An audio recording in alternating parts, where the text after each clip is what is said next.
신명기 30장 11절부터 14절 구약 310조 같이 읽겠습니다. 내가 오늘 내게 명령한 이 명령은 내게 어려운 것도 아니요 먼 것도 아니라 하늘에 있는 것이 아니니 내가 이르기를 누가 우리를 위하여 하늘에 올라가 그의 명령을 우리에게로 가지고 와서 우리에게 들려 행하게 하랴 할 것이 아니요 이것이 바다 밖에 있는 것이 아니니 내가 이르기를 누가 우리를 위하여 바다를 건너가서 그의 명령을 우리에게로 가지고 와서 우리에게 들려 행하게 하랴 할 것도 아니라 오직 그 말씀이 내게 매우 가까워서 내 입에 있으며 내 마음에 있은즉 내가 이를 행할 수 있느니라. 아멘. 믿음은 상속이 아니라 습관입니다. 믿음은 상속이 아니라 습관입니다. 라는 제목으로 말씀 전하겠습니다. 사랑하는 성도 여러분, 사랑하는 성도 여러분, 하나님께서 정말 사랑하는 우리 성도 여러분, 우리 성도 여러분에게 한 가지 질문을 드리겠습니다. 여러분의 믿음을 자녀에게 물려줄 수 있습니까? 있어요? 없어요? 있어요? 없어요?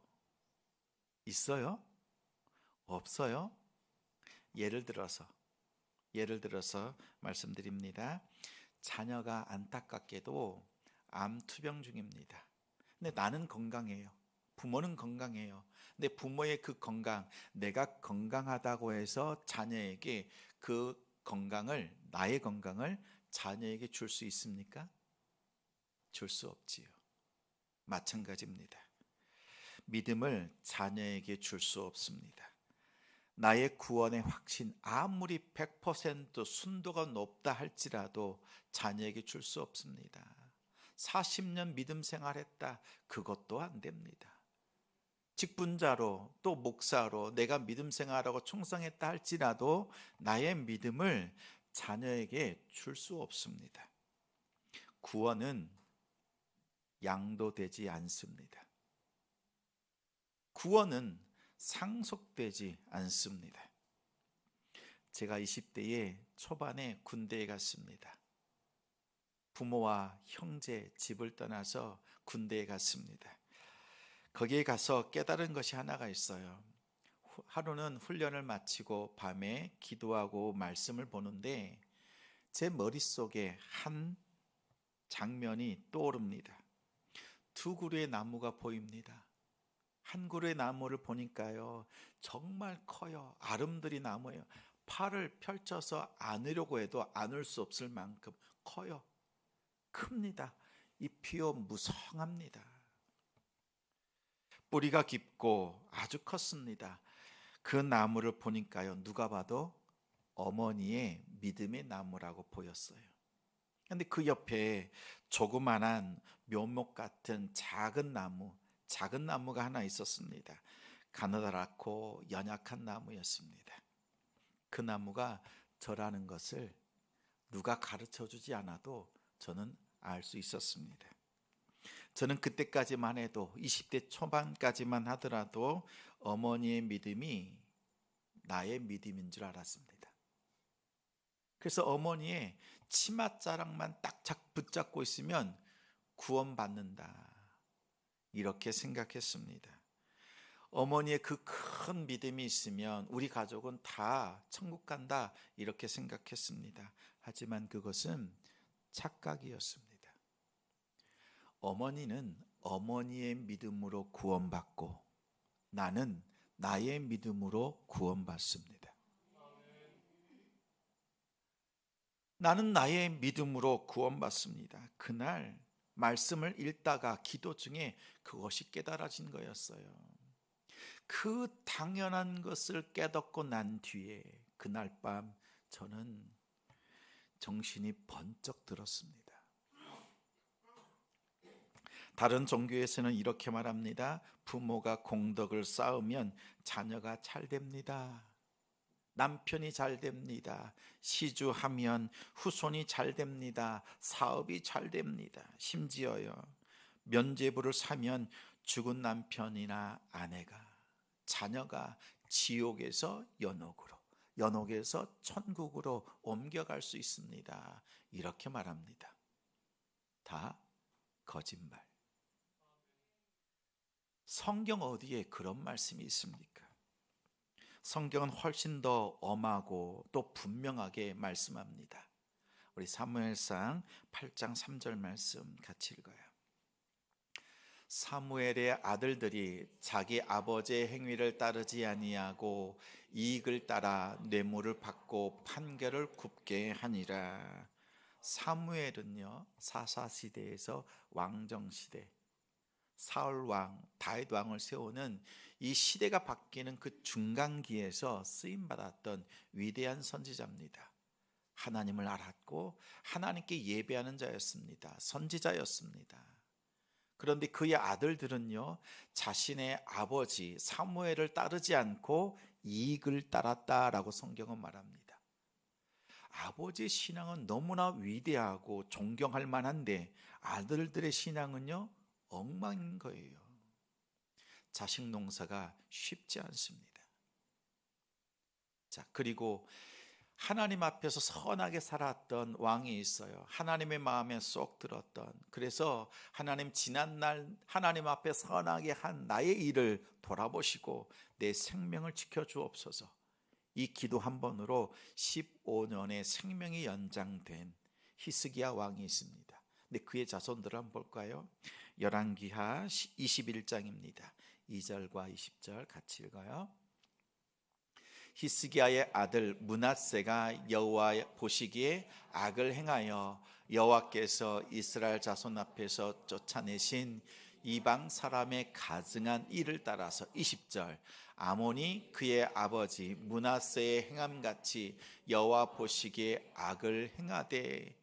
히스기야는요, 하나님이 인정하는 왕이었어요.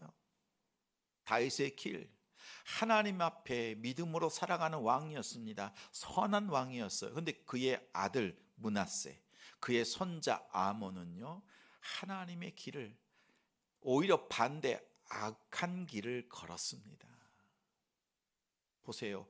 부모가 아무리 선하다 할지라도 그의 자녀가 반드시 선한 길을 간다는 보장이 없습니다. 이 말씀이 우리를 두렵게 합니다. 네, 한편 22장 2절 말씀 같이 읽겠습니다. 아몬의 아들 요시아가 여호와 보시기에 정직히 행하여 그의 조상 다윗의 모든 길로 행하고 좌우로 치우치지 아니하였더라. 요시아가 왕이 된 나이가 8살입니다. 8살에 왕이 되었어요. 근데 그 아버지는 악한 왕이었어요. 아몬 왕. 근데 히스기야의 증손자죠. 요시아는요, 자신의 부모는 악한 왕이었는데 8살짜리가 하나님 앞에 예배자로 서 있습니다. 성경이 말하는 것이 무엇입니까? 분명하지요. 믿음은 상속되는 게 아니다. 아버지가 선하다고, 아버지가 악하다고, 자녀가 악하고 또 자녀가 선하지 않다, 이건 아니에요. 성경이 말하는 건 분명합니다. 믿음은 상속되지 않는다라는 거예요. 구원은 오직 예수 그리스도를 믿는 개인의 믿음을 통해서 성취됩니다. 그러나 그 믿음이 자라는 토양은요, 가정에서 이루어집니다. 8살짜리가, 자신의 아버지는 우상 숭배하는데 어떻게 8살짜리가 하나님을 예배하는 선한 왕으로 좌로나 우로나 치우치지 않는 믿음으로 살 수 있었겠습니까? 성경에서는 다 말하고 있지는 않아요. 그의 부모, 또 주변에 있는 사람들이 예수 잘 믿는 사람이었고 잘 믿는 가정들이 근처에 있었기 때문에 요시야 왕이 8살 왕이 되었을 때부터 하나님을 예배하는 선한 왕이 되었던 겁니다. 그렇습니다. 부모의 신앙이요, 자녀의 구원을 보장하지는 않습니다. 그렇다고 해서 우리가 손을 놓고 있을 수는 없지요. 믿음이 상속되는 것은 아니니까 포기하시겠습니까? 아니지요. 건강은 자녀에게 줄 수 있다 없다? 줄 수 없다. 줄 수 없지만 건강을 지키는 건강한 습관, 좋은 습관은요 가르칠 수 있죠. 보여줄 수 있죠. 그렇죠? 건강한 습관은요 전해줄 수가 있습니다. 마찬가지로 우리의 믿음은 상속되지 않지만 믿음의 길은 우리 부모가 자녀에게 보여줄 수 있습니다. 가르칠 수 있습니다. 믿음은 양도되지 않지만, 구원은 양도되지 않지만 그 믿음의 습관은 물려줄 수 있습니다. 전승할 수가 있어요. 우리가 해야 되는 일은 바로 이겁니다. 하나님은 어느 세대를 향하여서 말씀하실 때 믿음을 상속하라고 하신 적이 없어요. 다만 신명기 6장 말씀처럼 이 말씀을 내 자녀에게 가르치고 또 가르쳐라. 이마에 새기고 손목에 새기고 가르쳐라 라고 말씀했습니다. 자녀들은 뭐라고 해요? 하나님의 말씀대로 하는 게 어려워요. 못하겠어요. 힘들어요. 그럽니다. 투정합니다. 그러자 모세는 단호하게 오늘 말씀을 통해서 선포합니다. 11절 14절 말씀 같이 읽습니다.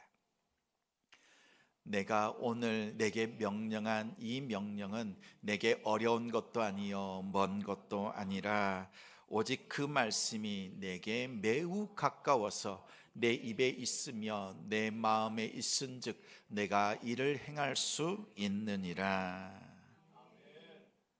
말씀이 어렵지 않다. 말씀이 멀리 있는 거 아니다. 핑계하지 말아라. 요즘으로 말하면 뭐예요? 힘들긴 뭐가 힘들어? 이 얘기하는 거예요.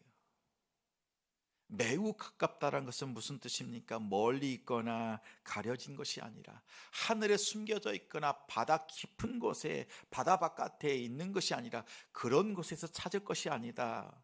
밝히 그 말씀이 복음이 하나님의 말씀이 공개되어져 있고 계시되어져 있다라고 하는 말씀입니다. 그 말씀이 입술에 있다라는 것은 무슨 뜻이에요? 우리의 말하는 습관이요 말씀으로 변화될 수 있습니다. 말씀을 입에 올릴 수 있고 가르칠 수 있고 또한 강론하고 나눌 수가 있습니다. 마음에 있다는 것은 우리의 생각의 그 습관을 말씀으로 바꿀 수 있다는 겁니다. 마음속에 있는 것, 더러운 것들을 말씀으로 제하려고 버려내고 또 말씀을 묵상하는 겁니다. 말씀을 통해서 우리는 할 수 있어요. 우리의 행동, 말씀으로 변화됩니다. 말씀 자체가 능력이에요.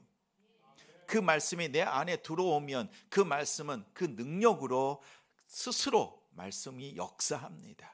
우리의 삶을 바꿔놓습니다. 말씀에 부딪혀 보십시오. 말씀이 깨달아져 보십시오. 그 말씀이 내 삶을 완전히 바꿔놓습니다. 오늘 모세를 통해서 성경이 우리에게 주시는 말씀이 뭐예요? 말씀이 어디 있느냐가 중요한 게 아니지요.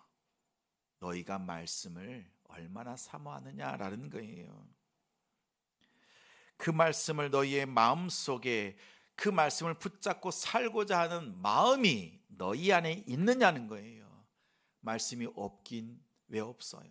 항상 우리 주위에 있지요. 더군다나 모세 시대에는요 두루마리 성경 우리는요 언제든지 듣고 보고 듣고 싶고 할 수 있죠. 그 말씀을 내가 먹을 수 있잖아요. 여러분 먹어야 돼요. 순종은 반복될 때요 말씀의 순종이 반복될 때 거룩한 습관이 됩니다. 거룩한 습관이 쌓이면 구원이 완성됩니다. 반복되는 순종이 없이는 구원이 이루어질 수 없습니다. 신명기에서는 말씀이 너희의 입에 너희의 마음판에 너희의 삶 속에 있다라고 말씀했어요. 근데 요한복음 15장에는 예수님께서 이렇게 말씀합니다. 너희는 내 안에 거하라 라고 해요. 말씀이 있는 삶, 또한 예수님께서 말씀하신 너희는 내 안에 거하라 라고 하는 것은 같은 뜻, 같은 문장입니다. 요한복음 15장 4절 말씀 같이 읽겠습니다. 내 안에 거하라, 나도 너희 안에 거하리라. 가지가 포도나무에 붙어 있지 아니하면 스스로 열매를 맺을 수 없음 같이 너희도 내 안에 있지 아니하면 그러하리라. 출애굽기에 보면 모세가 떨기나무에 계시는 하나님을 만납니다. 그때 하나님께서 말씀합니다. 나는 스스로 있는 자니라. 나는 무엇이다 라고 하는 것은 신적 계시라고 합니다. 하나님께서 어떠한 분이신지를 드러내는 거예요. 요한복음에는 이 특징들이 도드라지게 나타나죠. 7번 정도 나타나요. 나는 무엇이다. 나는 참 포도나무다. 너희는 가지다 라고 해요. 나는 참 포도나무다. 에고 에이미라고 합니다. 예수님이 어떤 분이신지, 자신이 신적인 존재로서 이 땅에 오신 분이라는 것을 드러내는 문장이에요. 오늘 말씀해 보니까 나는 참 포도나무다. 너희는 가지다 라고 해요. 너희가 나에게 붙어 있지 않으면 열매를 맺을 수가 없다. 내 안에 거하라 라고 합니다. 거한다는 것은 뭐예요? 예수님께서 이어서 말씀해 주십니다. 10절에 내 안에 거한다는 것은 나의 계명을 지키는 것이다. 12절에 그 계명은 과연 무엇인가? 서로 사랑하는 것이다 라는 거예요. 붙어 있는 것은 내 안에 거하는 것이고, 거한다는 것은 너희가 내 안에서 서로 사랑을 하고 사랑을 실천하는 것이다 라고 말씀합니다. 예수님을 통해서 하나님의 사랑이 흘러가고 하나님의 사랑이 우리의 삶 속에서 열매 맺으려면 어떻게 돼야 돼요? 딱 붙어 있어야 돼요. 딱 붙어 있어야 합니다. 가지가 포도나무에 붙어 있어야 합니다. 예수님이어도요, 가지에 붙어 있지 않는 가지에는 열매를 주려고 해도 줄 수가 없습니다. 예수님의 절규가 여기에 있어요. 예수님의 속타는 마음이 여기에 있습니다. 예수님도 제자들에게 좋은 것 주길 원하세요. 복되고 선한 길로 인도하길 원하세요. 잘 되는 길로 이끌고 가자 하세요. 그런데 붙어 있지 않으면 그 복과 은혜를 줄 수 없어요. 예수님도요, 붙어 있지 않은 가지에는 그 열매를 주실 수가 없습니다. 그래서 오늘 말씀이요, 너희는 내 안에 거하라, 이런 부드러운 음성이 아니에요. 너희는 내 안에 거하라. 너희가 내 안에 붙어 있지 않으면 너희는 아무것도 열매를 맺을 수 없다. 안타까운 마음으로, 절규하는 그 심정으로요 주시는 말씀입니다. 왜 그런지 아세요? 아버지의 기쁨과 아버지의 복과 아버지의 열매가 있어요. 그러면 예수님의 제자들이, 사랑하는 자들이 딱 붙어 있으면, 예수님 안에 거하면 예수님의 기쁨과 복과 평강이요, 예수님을 통해서 그 가정에, 그 심령에, 그 성도에게 흘러가고 예수님 하나님의 그 복이요 우리의 삶 속에 열매로 맺어지는 거예요. 그런데 연결되어 있지 않아요. 붙어 있지 않아요. 그러면 아무리 예수님이 주려고 해도 열매가 우리의 삶에 없지요. 왜 떨어져 있는 거예요? 왜 말씀에 거하지 않는 거예요? 왜 사랑하지 않는 거예요? 붙어 있으면 열매는 저절로 맺혀진다라는 거예요. 하나님의 사랑을 아는 사람이요, 이웃 사랑을 하지 않는 사람이 없어요. 이웃 사랑을 할 줄 아는 사람은요, 하나님을 사랑할 줄 압니다. 이것이요, 연결되어져 있고 거할 때, 붙어 있을 때 이 은혜와 역사가 있는 겁니다. 예수님은 제자들에게 하시는 말씀이 이거예요. 붙어 있는 거룩한 습관을 버려서는 안 돼. 딱 붙어 있어.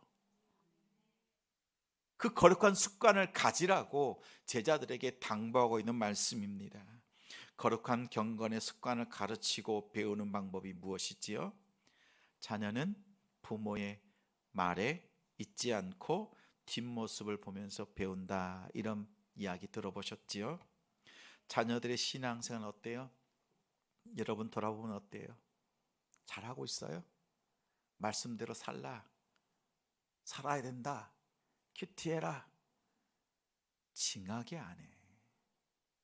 일주일 내내 성경 한 장도 안 보고 그냥 와. 딸랑딸랑 와. 그것으로 천국 간다고 생각해. 우리 자녀들은요, 신앙생활이 어렵다고 말합니다. 멀리 있다고 생각합니다. 이렇게 핑계를 대요. 그럴 때 어떻게 해야 돼요?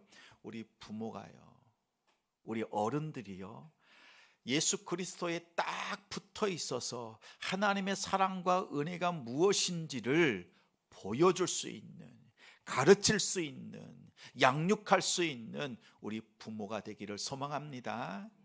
그것을 보여줄 수 있는 시간, 보여줄 수 있는 방법이 뭡니까? 가정예배예요. 가정예배예요. 여러분, 가정예배를 쉽게 보지 마십시오. 가정예배가 전부예요. 우리 가정을 살리는 것은요, 가정예배입니다. 디모데후서 1장 5절 말씀 같이 읽겠습니다. 이는 내 속에 거짓이 없는 믿음이 있음을 생각함이라. 이 믿음은 먼저 내 외조모 로이스와 내 어머니 유니게 속에 있더니 내 속에도 있는 줄을 확신하노라. 사도 바울이 디모데에게 보낸 편지입니다. 근데 믿음이 상속되었다라고 말하지 않아요. 믿음이 그들 안에, 너의 외조모, 너의 모친 속에 있더니 이제는 너 안에도 있구나라는 거지요. 외조모 로이스, 어머니 유니게가 어때요? 말씀으로 가르쳤고, 또한 신앙의 좋은 환경들을 만들어줬고, 거룩한 습관을 디모데가 가질 수 있도록 그것을 보여줬다는 거예요. 거룩한 습관을 보여주고 가르쳤다는 겁니다. 외할머니의 믿음으로 디모데가 구원받은 것 아닙니다. 엄마의 믿음 때문에 구원받은 게 아니에요. 외조모와 또 부모의 그 신앙의 가르침을 통해서 믿음을 갖게 되었고, 믿음을 알게 되었고, 십자가를 알고 부활을 알고 구원의 확신 속에서 하나님 앞에 예배하는 디모데가 되었습니다. 우리 자녀들이요, 이러한 자리까지 나아가야 돼요. 그러면 우리 성도들이, 우리 부모 세대가요, 가정재단을 쌓으면서 하나님 앞에 믿음으로 서야 합니다. 가정예배는요, 거창하지 않아도 됩니다. 주일 예배처럼 찬양, 기도, 말씀 뭐 이렇게 정해진 거 아니어도, 기본적인 건 정해졌다 하더라도 어느 날은 말씀의 풍성함에 빠지기도 하고, 자녀들의 이야기를 듣다가 그 속에 같이 눈물 흘리면서 10분, 20분 같이 보내기도 하고, 기도에 빠지기도 하고, 중요한 건 뭐예요? 하나님 앞에 서는 그 시간을 놓지 않는 거. 서툴러도 좋아요. 조금 뒤죽박죽이어도 좋아요. 자녀들이 때로는 싫다고 삐죽삐죽 해도 좋아요. 그렇지만 그 자리에 같이 앉아서 하나님을 예배할 줄 아는 거 시작하십시오. 오늘 밤부터 시작하십시오. 오늘이 사순절 첫 번째 주일이잖아요. 지난 수요일 18일부터 사순절이 시작되었습니다. 평일로서는 40일, 주말까지 포함하면 약 50여일 됩니다. 그런데 사순절이 되면 사순절 묵상이니 이런 거 우리 교회 안 해요. 왜 안 하죠? 목사님, 사순절 묵상 다 하던데요? 우리 교회는요, 이미 다 하고 있어. 말씀 통독하는 우리 성도들이 태반이에요. 다 해요. 말씀 큐티 대부분 다 하고 있어요. 거기에 무슨 또 사순절 묵상을 더해요. 그것만으로도 이미 충분해요. 그러나 한 가지 부족한 것이 있어요. 가정 예배를 드리느냐라고 제가 점검해 보니까 손에 꼽아. 그래서 내 영혼아 여호와를 기뻐하라, 저 중에서 실천상 한 가지 매일 가정 예배를 드리면 좋겠는데, 적어도 일주일에 한 번 매주 하나님 앞에 가정 재단을 쌓자, 실천 사항으로 정했습니다. 여러분 매일 가정재단 쌓읍시다. 아멘한 가정에 하나님의 은혜와 복이 있을 줄 믿습니다. 억지로 해도 그 복이 똑같이 임할 줄 믿습니다. 맞아요. 혹여라도 매일 드리기 어려울 때 있어요. 그런데 일주일에 한 번 가정재단 쌓는 것은 생명같이 지키십시오. 적어도예요. 물러설 수 있는 것은요, 일주일에 한 번은 드려야 돼요. 그러면 자녀들의 상황을 알고 말씀이 어떻게 역사되어지는지, 또한 부모 세대가 일터 속에서 어떻게 믿음으로 살아내고 있는지, 그 교제와 나눔을 통해서요, 우리 자녀들의 그 영적인 갑옷이 입혀집니다. 가정재단 꼭 쌓으시기 바랍니다.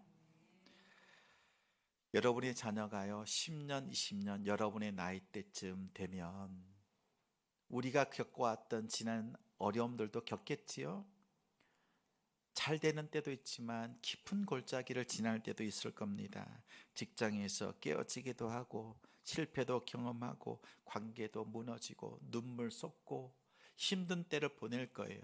그런데 어렸을 때 부모와 함께 가정재단을 쌓았던 그 말씀, 그 찬양, 그 기도, 그리고 특히 아버지가 읽어주셨던 그 말씀, 엄마의 눈물 섞은 그 기도, 그것이 기억이 나요.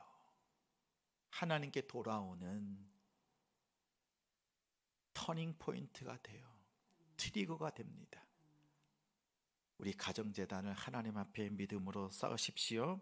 자녀가 기억하는 것은요, 부모의 설교가 아니랍니다.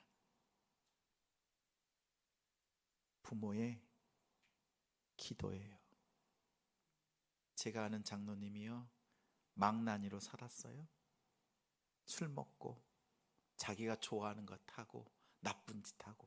근데 하루는요, 집에 술이 거나하게 취해서 집에 들어왔어요. 그랬더니 뭔 소리가 막 들려. 저쪽 한쪽 골방에서 어머니가요 눈물로 기도하고 있는 거예요. 그 기도 소리가 평소에도 들렸지만 그날따라 그 기도는요 한 영혼을 뒤바꿔 놓았습니다. 여러분, 자녀가 기억하는 건요 설교가 아니에요. 여러분의 기도를 자녀가 기억합니다. 눈물의 기도, 자녀와 함께 흘려갈 때 우리 자녀의 마음속에요 영적인 그 권위와 하나님께서 영적인 갑옷을 입혀주셔서 하나님께서 놀랍게 자녀를 지켜가십니다. 가정 예배 드립시다. 최고의 유산은 통장의 잔고가 아닙니다. 고난의 깊은 밤에 같이 무릎 꿇고 기도하는 뒷모습입니다. 그날 밤 그 성경 한 구절, 그 기도, 그 찬양, 영적인 방패가 될 줄 믿습니다. 무너진 가정 예배를 쉬었다면 다시 시작하십시오. 혼자라도 시작하십시오. 오늘 당장 하십시오. 서툴러도 좋습니다. 그러나 작지만 꾸준하게 쉼없이 하나님 앞에 예배의 제단을 쌓는 우리 성도들 되시기 바랍니다. 가정 예배로 믿음의 거룩한 습관을 자녀들에게 물려주고 가르쳐주고 양육하는 우리 성도들 가정이 되시기를 주님의 이름으로 축원합니다.